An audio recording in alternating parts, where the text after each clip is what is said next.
August 1 నుంచి Suryapet Devarapalli green field highway వాహనాల రాకపోకలకు అందుబాటులోకి వస్తుందని వ్యవసాయ శాఖ మంత్రి తుమ్మల నాగేశ్వరరావు ప్రకటించారు. ఖమ్మం జిల్లా ధంసాలాపురం వద్ద నిర్మాణం పూర్తి చేసుకున్న రైల్వే వంతెన పనులను మంత్రి పరిశీలించారు. త్వరలో ఖమ్మం, వైరా, కల్లూరు పట్టణాలకు ట్రాఫిక్ సమస్యలు తీరనున్నాయన్నారు. ఆంధ్రప్రదేశ్కు వెళ్లేవారు సైతం ఇదే రహదారిని ఉపయోగిస్తారన్నారు. రాజమండ్రికి గంటన్నరలో ఖమ్మం నుంచి చేరుకోవచ్చన్నారు. విజయవాడ మినహా అందరూ హైవే మీదుగా గమ్యస్థానాలు చేరుకోవచ్చన్నారు.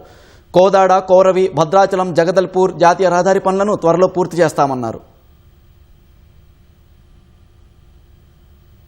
ఆగస్టు 1 నుంచి కలెక్టర్ గారు చెప్పినట్లుగా, సిపి గారు చెప్పినట్లుగా ఖమ్మం పట్టణంతో పాటు వైరా, అదేవిధంగా తల్లాడ, సత్తుపల్లి మెయిన్ రోడ్ లో ఉన్న ప్రధాన నగరాలకి ట్రాఫిక్ కష్టాలు తగ్గిపోతాయి. ఎందుకంటే ఉత్తరాంధ్రాకి పోయాయి గానీ వెస్ట్ కృష్ణా జిల్లాలకు పోయే వెహికల్స్ కూడా రేపు విజయవాడ పోకుండానే సూర్యాపేట డైవర్షన్ దగ్గర నుంచి నేరుగా ఖమ్మం గ్రీన్ ఫీల్డ్ మీదకి వచ్చే అవకాశాలు ఉన్నాయి. ఇన్ఫార్మల్ గా వీఆర్ గివింగ్ ట్రాఫిక్ పర్మిషన్ ఇచ్చేస్తున్నామని చెప్పి బ్రాడ్ గా మీరు పబ్లిసిటీ కూడా చేసుకుంటే 90% విజయవాడ వెళ్లేవాళ్లే తప్పితే ఏలూరు వెళ్లేవాళ్లు కూడా ఈ రోడ్ లోనే వెళ్లి రీచర్ల దగ్గర దిగి 40 కిలోమీటర్స్ లో ఏలూరు వెళ్తారు. దీని పక్కన ఉపాధి పెరిగేటటువంటి అనేక అంశాలు పెరిగిపోతుంటాయి. రైతులు పండించేటటువంటి పంటలు కావచ్చు, యాన్సిలరీ కావాల్సినటువంటి అన్ని అంశాలు కూడా ఈ యొక్క గ్రీన్ ఫీల్డ్ పక్కకు వచ్చే అవకాశాలు ఉన్నాయి.